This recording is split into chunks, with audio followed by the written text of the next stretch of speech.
Who called? You or John? I'm telling you to get out of my building. Karens are famous for their entitlement, for thinking rules don't apply to them, that every minor inconvenience is a personal attack, and that somewhere out there is a manager who can magically fix everything. I'm the manager of the airport here! But what happens when Karens stop yelling at cashiers and airline staff and start picking fights with police officers instead? Get your f***ing hands off me! Cool out. Stop it! Assault! Now you got a charge for battery on a peace officer. Today, you'll see 4 Karens who pushed their luck way too far. From drunk driving meltdowns, to apartment-wide tantrums, to a full-blown airport breakdown that ended in handcuffs and a ride to jail. These aren't just embarrassing moments caught on camera. These are real cases with real charges and real consequences. And we'll start with one of the most satisfying. The Karen who thought she could run from a traffic stop, lie her way out of it, and then kick her way to freedom. She was wrong. It's a cold night in early December 2021.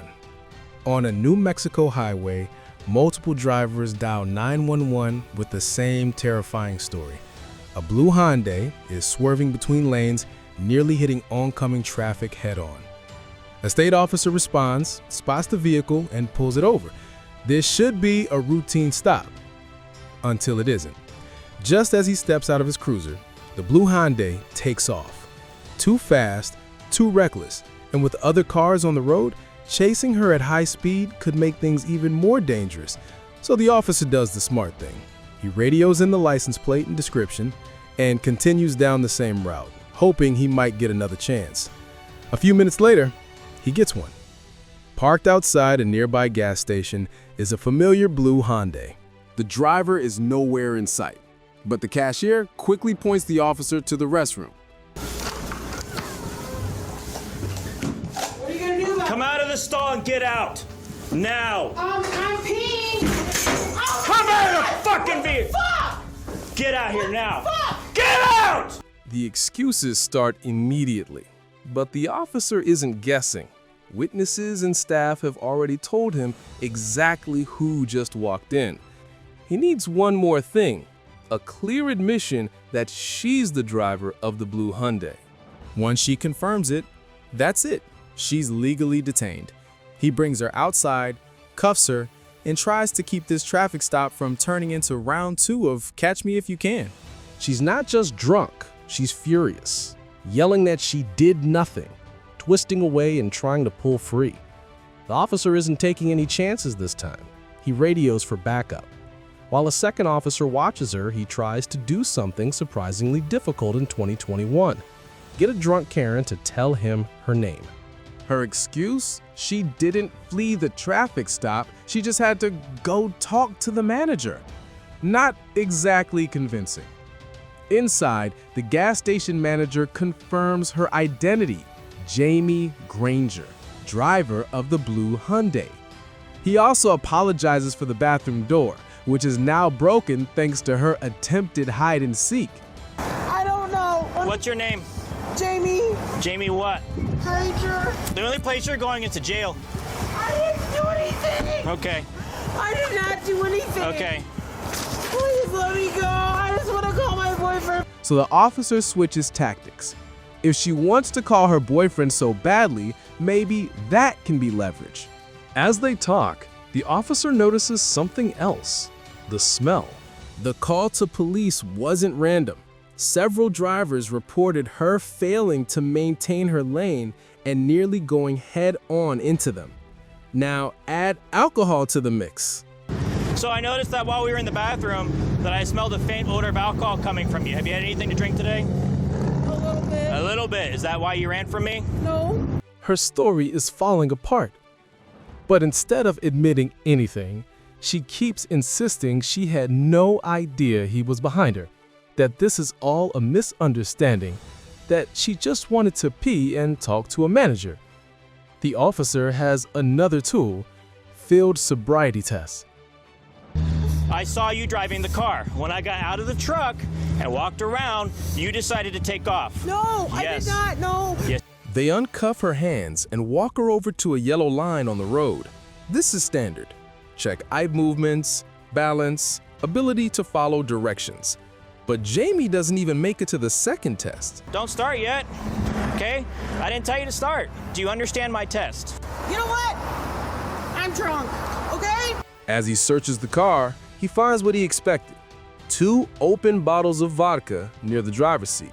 She kicks, thrashes, and even accuses him of sexual assault, a completely baseless claim that can undermine the credibility of actual victims.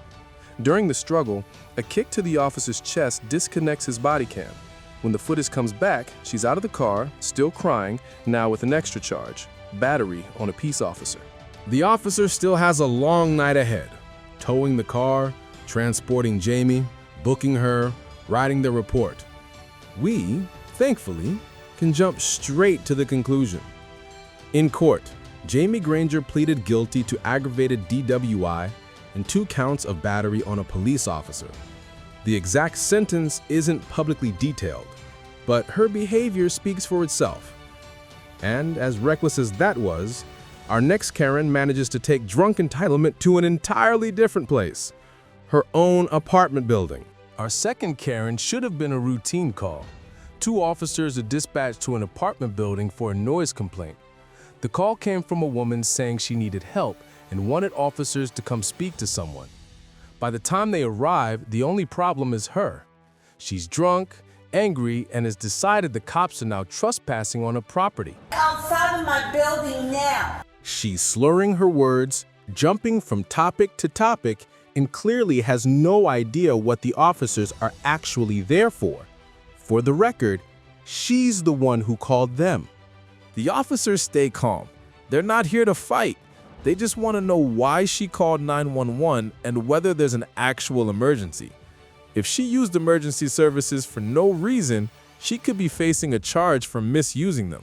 But her behavior is headed somewhere else: disorderly conduct. Tell him to get out. Bye. Bye. Seeing that she's drunk and only getting worse, the officers decide to de-escalate the best way they can. They try to leave. If she goes back inside and closes the door, this problem might just solve itself. But instead, she finds a new target: one of her tenants. Moments later, she confronts a tenant and physically attacks him. That's it. The officers have given her chance after chance. Now, she's going to jail. At the police station, she continues the performance: loud, emotional, and refusing to accept responsibility. Stop it. I got it. Hold on. I'm going to jail. I did something bad. Yeah, you're going to jail. We give you a lot of breaks. I'm sorry. I'm sorry. Eventually, she's processed and charged with disorderly conduct. She spends the night sobering up in a holding cell and is released later. But if you think this is peak chaos, you haven't met our next Karen yet. The one who turned a DUI investigation into a full-on street fight, all because officers dared to search a car she didn't want them to touch. On the night of February 25th, 2022, officers respond to a call outside a bar. The report: a possible drunk driver in the parking lot. When they arrive, the situation is worse than they expected.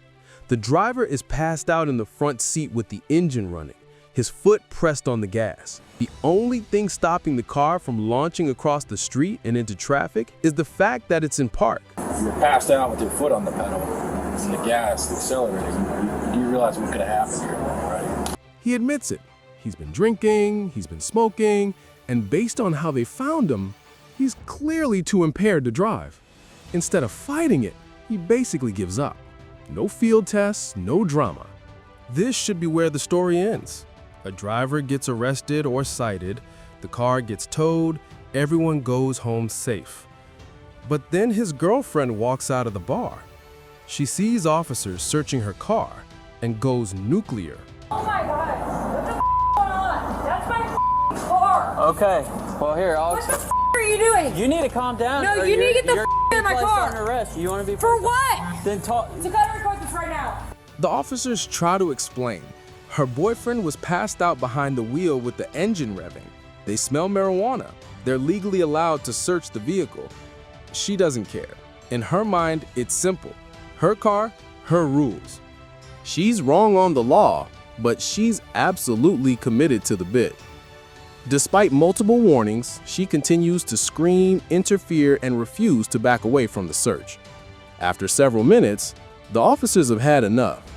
She's now obstructing an active investigation. Are you shitting me right now? You searched that's my car. You didn't have my permission. She kicks one of the officers in the head, turning a loud argument into a violent arrest. She's eventually restrained and placed in the back of a patrol car. During a more thorough search of the vehicle, officers find multiple pill bottles and large bags of marijuana. Her charges? Obstructing official business, resisting arrest, and disorderly conduct. The boyfriend, meanwhile, is processed separately and allowed to return home later. And that brings us to our last case, the one that went viral not just because of what happened, but because of who she demanded to see. Not a supervisor, not a sergeant. She wanted the manager of the entire airport. May 25th, 2021. Police respond to a public disturbance at a busy airport terminal. Flight schedules are tight, tensions are already high, and somewhere in the middle of it all is Terry. She is furious, she is loud, and she is convinced she's the true victim. Calm down. No, that guy needs to be arrested. Come on, let's go over here. You saw it. You saw it. Ma'am. You saw it. He chokeholded me. Ma'am. According to Terry, a random passenger attacked her, threw her to the ground, and chokeholded her. According to witnesses, that's not what happened. They say Terry ran to the gate, tried to cut past everyone in line, and when a man blocked her from pushing through, she exploded, turned it into an assault story, and refused to let it go. Now, with police on scene, she's demanding someone higher up. I want the manager of the fucking airport here. Who saw me choking? Who saw him choke me to the ground? Who saw me? She's not just upset. She's convinced the entire terminal should stop and take her side. She begs other passengers to confirm her story. Nobody does. So the officer does the most logical thing. He talks to the man she's accusing. He's calm, polite, and cooperative. Meanwhile, Terry is still in meltdown mode. No one actually has, but in Terry's mind, she's the victim and the hero at the same time. So what happened? She was making a ruckus over there in front of the thing. She came up behind us to get in the boarding line, and it wasn't her group, I guess. She tried to bust through? Yeah. She came over and shut the door, told us to go in. The door was halfway shut, and she came rushing through the door. She said that you grabbed her neck. I pushed her. The officer gets her to a water fountain, hoping a change of scenery and some time will cool her down. It doesn't. A couple of margaritas and a lot of rage. By now, almost 15 minutes have passed. She's still yelling, still accusing everyone of not helping, and still demanding action. Then she adds a twist. She says she's a retired cop. The officers have tried everything they can, listening, offering water, letting her talk, validating her enough to try to calm her down. Nothing works. At this point, she's disturbing everyone around her, refusing lawful commands and creating a scene in a secure area. The only thing left is handcuffs. Even in cuffs, she refuses to stop. They move her to a wheelchair to transport her more safely, but even that turns into a fight. After several exhausting minutes, they finally get Terry into the back of a police car. She continues screaming the entire ride to jail. Her charges? Public intoxication, resisting arrest, possession of marijuana, and possession of a dangerous drug. All because she didn't want to wait in line and thought the manager of the airport could override reality. Because at the end of the day, the camera doesn't care how loudly you complain. It just records what really happened.